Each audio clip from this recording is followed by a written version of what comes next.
નમસ્કાર મિત્રો, ધોરણ 12 વિષય આંકડાશાસ્ત્ર ચેપ્ટર નંબર 2 યાદચ્છિક ચલો અને સતત સંભાવના વિતરણ એની અંદર આપણે અગાઉ યાદચ્છિક ચલ અને સંભાવના વિતરણ એ સંભાવના વિતરણ છે કે નહીં એવા એક્ઝામ્પલ જોયા. ત્યારબાદ સંભાવના વિતરણ આપેલું હોય તો કોઈ અચળાંક સંખ્યા કેવી રીતે શોધાય એ જોયું. હજી એક એવો એક્ઝામ્પલ આપણે જોઈએ. તમારા સ્વાધ્યાય 2.1 એનો એક્ઝામ્પલ નંબર 3. સ્વાધ્યાય 2.1 એનો એક્ઝામ્પલ નંબર 3 મને આપેલો છે. રકમની અંદર શું કીધું છે કે એક યાદચ્છિક ચલ x નું સંભાવના વિતરણ નીચે મુજબ વ્યાખ્યાયિત છે. p of x is equal to k upon x plus 1 factorial અને જ્યાં x ની કિંમત છે x બરાબર 1 2 અને 3 હોય તો એ પરથી બે વસ્તુ શોધવાની છે. નંબર 1 અચળાંક k શોધો અને બીજું p of 1 less than x less than 4 શોધો.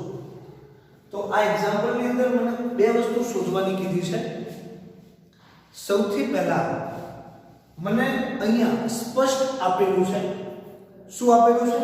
કે આપેલ વિતરણ એ સંભાવના વિતરણ છે. જો વાંચો રકમને ધ્યાનથી. એક યાદચ્છિક ચલ x નું સંભાવના વિતરણ નીચે મુજબ વ્યાખ્યાયિત છે. એનો મતલબ આપણને જે વિતરણ આપેલું છે એ વિતરણ સંભાવના વિતરણ છે. હવે આ સંભાવના વિતરણ પરથી મારે બે વસ્તુ શોધવાની છે. નંબર 1 અચળાંક k શોધો અને બીજું p of 1 less than x less than 4 શોધો. મિત્રો જુઓ, આ વર્ષે તમારે આની અંદરથી એનો મધ્યક, પછી એનું વિચરણ, એની અપેક્ષિત કિંમત, આવા દરેક કોન્સેપ્ટ આ વર્ષે તમારી એક્ઝામમાં નહીં પૂછાય. બરોબર? જે તમારો સિલેબસ કટ થયો છે તો અહીંયા આપણે સૌથી વધારે ફોકસ આવા એક્ઝામ્પલ પર આપીશું. સંભાવના વિતરણની અંદર માત્ર આવા જ એક્ઝામ્પલ પૂછાશે કે ભાઈ આપેલ વિતરણ એ સંભાવના વિતરણ છે કે નહીં તે ચકાસો. જો આપેલું હોય તો એના પરથી કોઈ અચળાંક કિંમત શોધો. બરોબર? આપણે નવી નવી વસ્તુ જોતા જઈએ છે. તો આ એક્ઝામ્પલ ની અંદર મને વિતરણ ફેક્ટોરિયલ વાળું આપેલું છે. તો ફેક્ટોરિયલ કઈ રીતે શોધાય, ફેક્ટોરિયલ ની કિંમત કેવી રીતે શોધાય? તો મિત્રો ધોરણ 11 ની અંદર ચેપ્ટર નંબર 6 જે ક્રમચય અને સંચય હતો તો ત્યાં ક્રમચય જ્યાં ગોઠવણી આપણે શીખ્યા હતા તો ત્યાં આપણે ફેક્ટોરિયલ નો ઉપયોગ કરતા હતા. ધારો કે કોઈ વસ્તુ છે, ત્રણ વસ્તુ છે તો ત્રણ વસ્તુને હું કેવી રીતે ગોઠવી શકું? તો કે 3 ફેક્ટોરિયલ રીતે. તો ફેક્ટોરિયલ ની કિંમત કેટલી? 3 ફેક્ટોરિયલ ઇઝ ઇક્વલ ટુ કેટલા થાય? તો મિત્રો યાદ રાખજો, ફેક્ટોરિયલ કોઈ પણ ફેક્ટોરિયલ તમને આપેલા હોય તો જેટલા ફેક્ટોરિયલ છે ત્યાંથી 1 સુધીનો ગુણાકાર. ધારો કે મને એમ કીધું હોય કે 4 ફેક્ટોરિયલ ની કિંમત કેટલી થાય? તો 4 ફેક્ટોરિયલ ઇઝ ઇક્વલ ટુ 4 ગુણ્યા 3 ગુણ્યા 2 ગુણ્યા 4 ગુણ્યા 3 એટલે 12 12 ગુણ્યા 2 એટલે 24 ગુણ્યા 1 એટલે 24. મને 2 ફેક્ટોરિયલ કીધું હોય તો શું થશે? 2 ગુણ્યા 1. 5 ફેક્ટોરિયલ કીધું હોય તો 5 ગુણ્યા 4 ગુણ્યા 3 ગુણ્યા 2 ગુણ્યા 1. ટૂંકમાં જેટલા ફેક્ટોરિયલ તમને આપેલા હોય તો ત્યાંથી તમારે 1 સુધીનો ગુણાકાર કરવાનો છે. હવે અહીંયા આપણે જોઈએ, અહીંયા મને સંભાવના વિતરણ આપ્યું છે કે અહીં p of x is equal to k upon x plus 1 factorial છે.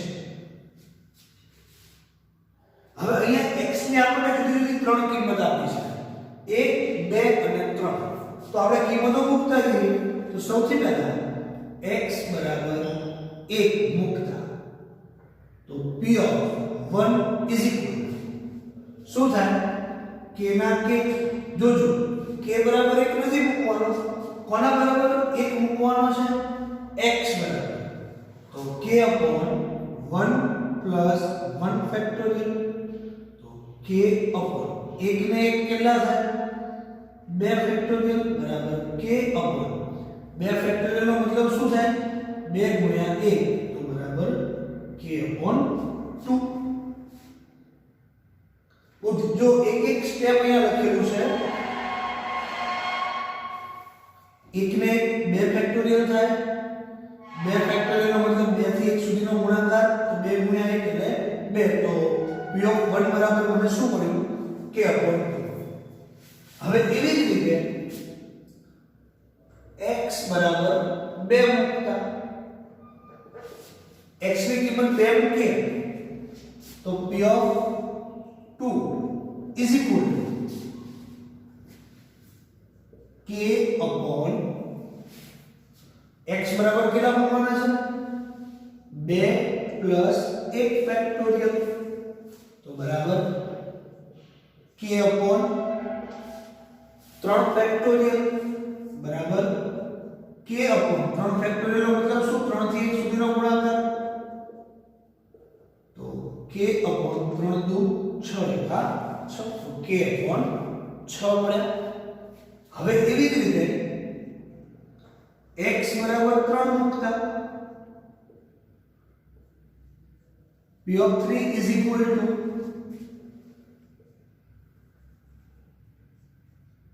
k upon 3 plus 1 ફેક્ટોરિયલ તો k upon 4 ફેક્ટોરિયલ તો k upon 4 ફેક્ટોરિયલ મતલબ શું થાય 4 3 2 1 તો બરાબર k upon 4 તેની 12 દુ 24 ચલો અહીં તમે જોઈ શકો છો શું કે એક પણ સંખ્યા માઈનસ આવતી નથી તો પહેલી શરતનું સમાધાન થઈ જાય છે હવે જ્યારે પણ સંભાવના વિતરણ આપેલું છે એવું રકમમાં સ્પષ્ટ કીધું હોય તો આપણે ડાયરેક્ટ એનો ગુણધર્મ લખીશું સંભાવના વિતરણના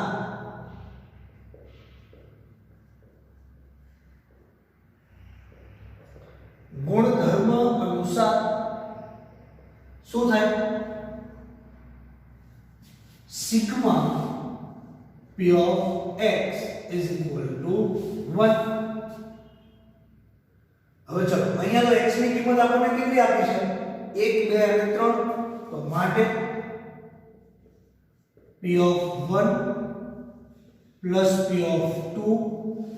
plus p of 3 is equal to 1 તો માટે p of 1 કેટલો k upon 2 plus p of 2 કેટલો k upon 6 અને p of 3 કેટલો k upon 24 બરાબર કેટલા 1 માટે હવે અહીં તમે જુઓ તો અહીંયા 2 6 અને 24 આ ત્રણ વસ્તુ મને છેદમાં આપેલા છે અપૂર્ણાંક સંખ્યાઓ છે પ્લસ ની નિશાની છે તો મારે લસા લેવો પડશે તો અહીંયા લસા કેટલો આવશે 24 ચલો તો અહીંયા 2 છે k ના છેદમાં 2 છે તો અહીંયા મારે 24 લાવવા હોય તો કેટલા વડે ગુણવા પડે 12 વડે 12 દુ 24 તો ઉપર પણ 12 વડે ગુણો તો શું થઈ જશે અહીંયા 12k પ્લસ અહીંયા 6 છે તો ત્યાં 24 લાવવા માટે 4 વડે ગુણવા પડે તો ઉપર પણ 4 વડે ગુણો 4k અને 24 છે તો k ના k બરાબર 1 માટે શું થશે 12 ને 4 16 16 ને 1 17k 17k upon 24 બરાબર કેટલા થશે 1 તો મારે k ની કિંમત શોધવાની છે મારે કોની કિંમત શોધવાની છે k ની તો અહીંયા સૌથી પહેલા તો 24 ભાગાકારમાં છે એ બરાબરની સામે જાય તો ગુણાકારમાં તો 17k બરાબર 24 તો માટે k હવે અહીંયા k જોડે 17 શેમાં છે ગુણાકારમાં બરાબરની સામે જાય તો ભાગાકારમાં 24/17 તો અહીંયા મને k ની કિંમત કેટલી મળી 24/17 તો મારો પહેલો આન્સર મને મળી ગયો અચળાંક k શોધો તો અચળાંક k કેટલો 24/17 પણ આ એક્ઝામ્પલ ની અંદર મને બીજી પણ એક વસ્તુ શોધવાની કીધી છે શું કીધું છે p of 1 less than x less than 4 બરાબર આનો મતલબ શું તો કે x ની કિંમત 1 અને 4 ની વચ્ચે હોય જોજો નથી 1 લેવાનો નથી 4 લેવાનો 1 થી મોટા અને 4 થી નાના 1 થી મોટો અને 4 થી નાનો 1 અને 4 ની વચ્ચે જો અહીંયા કદાચ મને 1 કીધું હોત તો હું શું લે x ની કિંમત 1 2 અને 3 કદાચ મને અહીંયા પણ આપ્યું હોત તો હું શું લે 4 કદાચ મને આમ ના આપ્યું હોત તો 2 3 4 પણ અહીંયા મને કંઈ જ નથી આપ્યું તો 1 અને 4 ની વચ્ચે તો માત્ર શું આવે 2 અને 3 તો ઇઝ ઇક્વલ ટુ શું થશે p of 2 plus p of 3 જુઓ બહુ સિમ્પલ વસ્તુ છે p of 1 less than x less than 4 મતલબ 1 અને 4 ની વચ્ચે તો 1 અને 4 ની વચ્ચે કઈ સંખ્યા આવે છે 2 અને 3 અહીંયા ક્યાંય less than or is equal to નથી જો ઇઝ ઇક્વલ ટુ હોય તો જ તમારે એ સંખ્યા લેવી પડે અહીંયા ક્યાંય મને ઇઝ ઇક્વલ ટુ આપેલા નથી હવે આની કિંમત મારે શોધવી હોય તો શું કરાય તો p of 2 plus p of 3 ચલો p of 2 મને કેટલા મળેલા છે તો કે k upon 6 અને p of 3 મને કેટલા મળેલા છે તો કે k upon 24 તો બરાબર ફરીથી એ જ પ્રોસેસ લસા કેટલો તો કે 24 અહીંયા 6 છે અહીંયા 24 છે તો અહીંયા 24 લાવવા માટે મારે 6 ને કેટલા વડે ગુણવા પડે 4 વડે તો ઉપર પણ 4 વડે ગુણું તો શું થાય 4k પ્લસ અહીંયા k છે તો 4k પ્લસ k મતલબ 5k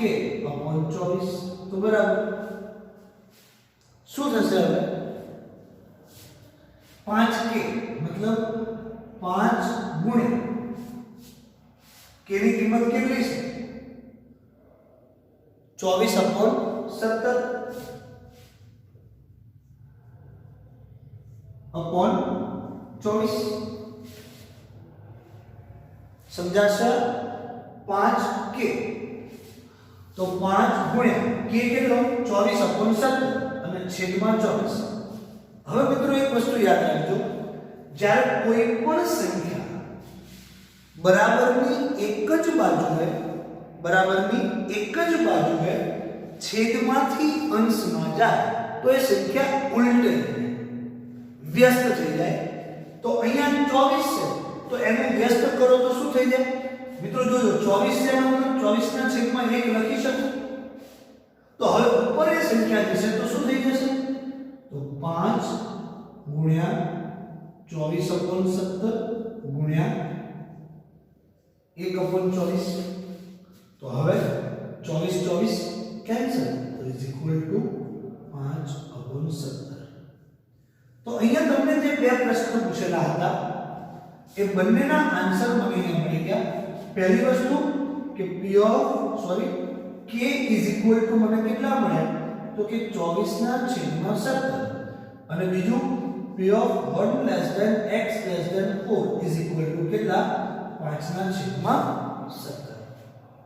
તો આવા એક્ઝામ્પલ પણ પરીક્ષાની અંદર પૂછાઈ શકે.